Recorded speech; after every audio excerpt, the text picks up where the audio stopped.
What's going on, guys? Aarava here, and welcome back to a brand new video today, and welcome to Last to Question Mark with Jolyon Palmer at Baku, or the Azerbaijan Grand Prix. This one with the 2017 mod installed as usual. Obviously, we did the challenge previously with Lance Stroll at Canada, and previously as well with Jenson Button at the Monaco Grand Prix. And we're back now for the upcoming Azerbaijan Grand Prix, and we're going to try and see how far we can get Palmer up from 20th place, which is last on the 2017 grid, and see how far we can get him. Probably we will eclipse what he can actually do in real life, like we did with Stroll's challenge at Canada, to be fair. And you know, many of you guys commenting on that last one with Stroll, that the video could have been about 5 seconds long with the crashing into a wall of Stroll. I think the same could be said for Palmer. I mean, let's be fair, he's not had the most exhilarating season so far, but anyway, we're back again for this challenge. You guys seem to be enjoying it, so let's kick this one off for the Baku Grand Prix, Azerbaijan Grand Prix. Ready? We go to 5 red lights for this challenge today. Obviously a 25% race to keep it nice and short, and we had a bit of wheel spin in first gear then. Now we've got a bit of an issue in third gear. There's been a massive problem there. We're into the wall, and that is Palmer's realistic challenge done. Only joking, don't worry, the video would never be that short. So we're going to try a second time over, and this time we're not going to just Palmer it straight into the Sauber or the wall. We're going to go down into turn 1, see what we can do. Oh no, there's been another issue. Okay, let's calm down. Let's not channel our inner Palmer for this challenge. We need to try and actually successfully get him up the grid a lot higher than he could in real life. So let's concentrate to 5 red lights now for the proper challenge this time. We're not just going to crash on purpose here at this start. So we're going to go in between the two Saubers, try and nip down the inside of Stoffel Vandoorne if we can into turn 1's going to be a very tight apex, very awkward actually. But can we try and just get this place done into the next second corner? Maybe even get Alonso, who's napping and caught a bit behind Kevin Magnussen. And up ahead, we've got a whole gaggle of cars really getting caught up with one another, tripping over one another, and now so we're ahead of Vandoorne. Can we get in the slipstream of Alonso? Obviously the Honda engine not too great versus even the Renault, which is down on power. We'll still power past Alonso at least, and we're up into 16th place now, right behind Kevin Magnussen. So now we're going to go through sector 2 and just try and close up on Magnussen, and maybe try and make a move into sector 3, where probably most of the moves are going to be made throughout this entire video, really, because, you know, being Baku, obviously 2 massive straights here at the end of sector 3 and then the beginning of sector 1 is the best place to make the pass, especially later on after 3 laps gone with DRS. But you can see with pure slipstream, look at that, just like you're passing someone down the like M40 or whatever, or any kind of motorway. Just swing to the left hand side, move to the next lane, and then you pass there. And up ahead of us, looks like Hulkenberg got the same idea as he's overtaken Danica Fiat. So both of us, me and Nico Hulkenberg, both going up the order in this Grand Prix from lower positions. I doubt this may happen in real life. I think the Renault cars may struggle somewhat in the Grand Prix, or hey ho, I may have just jinxed it. I've definitely done that before in videos where I've talked about certain teams having poor performances, and then I've kind of completely jinxed it for myself and done absolutely brilliantly. So maybe I've just had a bit of good, I've just said a bit of good luck for the Renault guys. But now moving on, you can see I had a little look on the inside of Kafia there to the castle section. You always want to make the move down the inside there because it's so inviting, but it's just impossible, especially with the wider cars. Now in real life, I'll be interested to see if there's going to be any crashes or anything like that with the wider cars. Obviously it was already quite a squeeze and a concern for some of the drivers out there in 2016, in 2017 maybe even more so. But we're getting a good run now through this final sector here, especially through this corner. I've said it in previous videos actually, through that left-hander, actually that's the only corner I feel around Baku that I've actually got hooked up here against the AI cars. So good run through there, and we're going to get the slipstream. Kvyat really right up his gearbox in 8th gear, lifting off a little bit down the inside. Very, very tight stuff on the right-hander, and we've got the place now up into 14th place. There's Bottas sets the fast lap of the Grand Prix. We're up into rich mix momentarily, but if you guys watch my 2017 career mode videos, you'll know that obviously the fuel is quite crucial in this mod, because it uses the fuel to get the speed of these 2017 cars. So I can't be using rich mix too much throughout this entire race, because obviously being a 25% race, there's not even too much time to save that fuel, and the pressure's on just to get the moves done and not run out of fuel. So going from rich to standard, just on a few straights to try and get that pace. We're going to try and close up to Grosjean like we did at Magnussen. Shouldn't be too difficult actually. Looks like we can close up to the Haas cars pretty fast, and Hulkenberg has already overtaken Grosjean there, so that shouldn't be too difficult. But once again, going to close up here through the castle section, and yet again having to just stay a bit patient there in third gear as we go up the hill into the sunshine.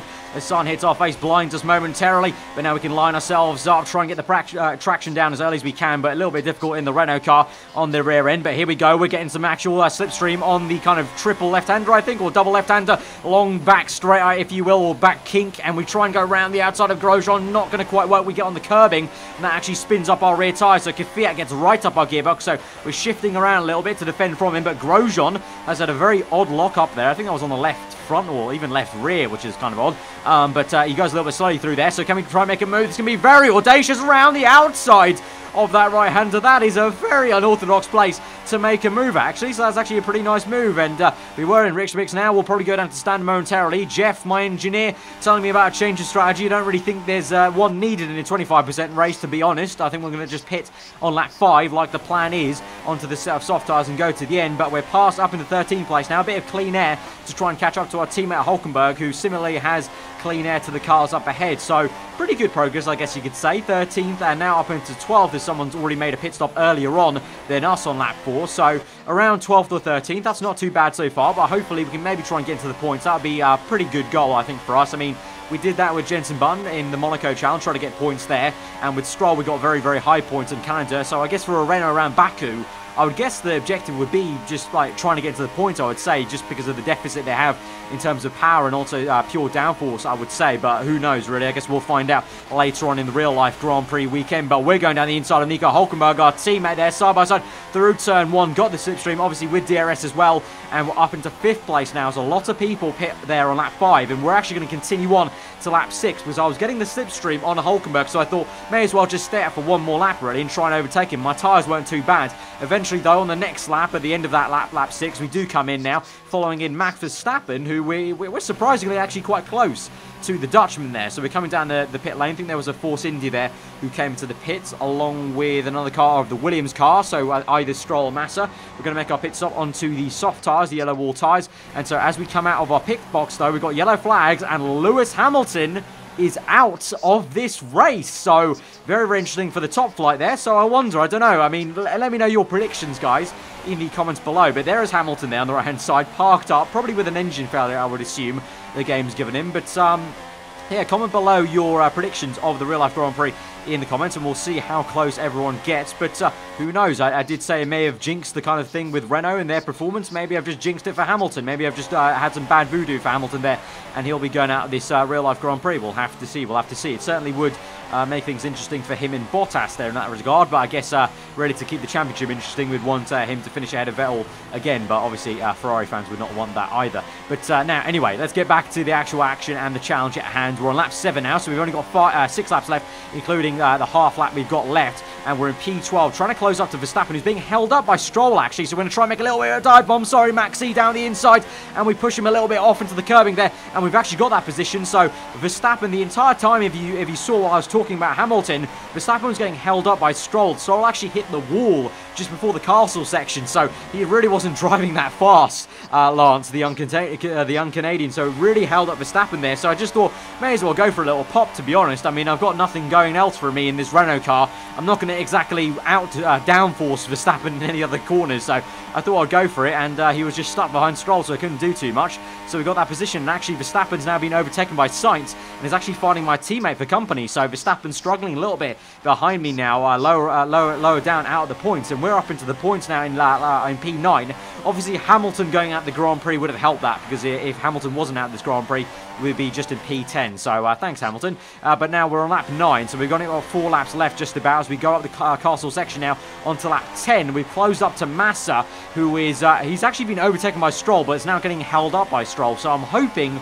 once again, that just like with Verstappen, Stroll could hold up Massa for us. Not going to happen in this corner. I'm just too far back to make a similar dive bomb, but we do close up on Massa through that corner. So again, like I did with Kvyat, we may be able to close up quite a bit in this next left hand. You can see locking up a little bit, but getting right up the gearbox of Felipe Massa. So let's see if we can try and make a move into the next X section down the back straight with DRS wide open and slipstream. Let's see. Obviously, Massa will get slipstream on Lance Stroll as well. So you can see we're already revving out and hitting the top rev range of the Renault car. So it's just absolutely crazy. But Massa's going to slipstream Stroll. We're going to slipstream Massa. We're going to go down the inside of both the cars. Going to make a 3-wide move into turn 1. A little bit of contact made between all three of us. Massa and Stroll make some major contact compared to me and Massa. Just a little ding there on the front right tyre. And we're up 2 positions now, up into P7. So a great opportunistic move there for us. Definitely not something Palmer would probably be doing in the real life Grand Prix. And so we're in some really, really decent points for Renault. I guess for Palmer, really, I mean, we've seen Hulkenberg get up into P7 or higher in the Grand Prix so far this season, but it's a very lofty height for Jolyon there to even just be beating his teammate. But now on lap 12 with only 1.5 laps to go, one and a little bit to go in this Grand Prix. Lance Stroll's going to overtake us. Obviously the Williams car very good in a straight line. Massa trying to make a move. We have to defend from him. We're going to go down the inside of Massa, trying our best to also nip down the inside of Stroll. It's not going to work out. Maybe try a little dive here, first gear action, but it's not going to work. We actually make some contact with his side pod. We lose momentum, so we go back down to P8, but then Massa comes back at us. So now we're going to have to try and re-slipstream Massa and try and re-overtake him. So we've lost those two positions. We're going to make an absolute dive bomb into the next corner. Go side by side with Felipe. Sorry, mate. We're going to have to try our hardest to try and get re-overtake the position. Go side by side. Actually, a pretty good a bit of action here with Felipe, to be fair. And we've gone around the outside and kept a place there. But now, with only about a few corners to go and some straights, can we try and re-overtake Lance Stroll for what would be a great P7 in this Renault car on the last lap of the Grand Prix? Bottas sets the first lap of the Grand Prix to win this Baku Grand Prix here in this challenge. Can we try and take P7, which would be a marvellous position? Here we go. Slipstream. We're going to have DRS. It's going to be a drag race to the line here at the Azerbaijan Grand Prix. But here we go. We are going to get P7, it looks like. Yes, we will across the line. P7 for Jolyon Palmer at the Azerbaijan Grand Prix at Baku in the 2017 mod, career mode mod. Absolutely awesome result for us with Palmer. So guys, if you have enjoyed that episode of the kind of last question mark challenge, I guess episode, I don't know, we've done 3 so far. Seems like you guys are enjoying it, so we'll maybe continue on for every real life Grand Prix as long as you guys are enjoying it. So do let me know if you are enjoying it in the comments below. Let me know your predictions for the real life 2017 Grand Prix, as always with these challenges. But yeah, if you have enjoyed it, hit that like button. If you're new around here, then do get subscribed for weekly videos. I'm in Aarava. Hope you enjoy the rest of your day, and I will see you guys next time.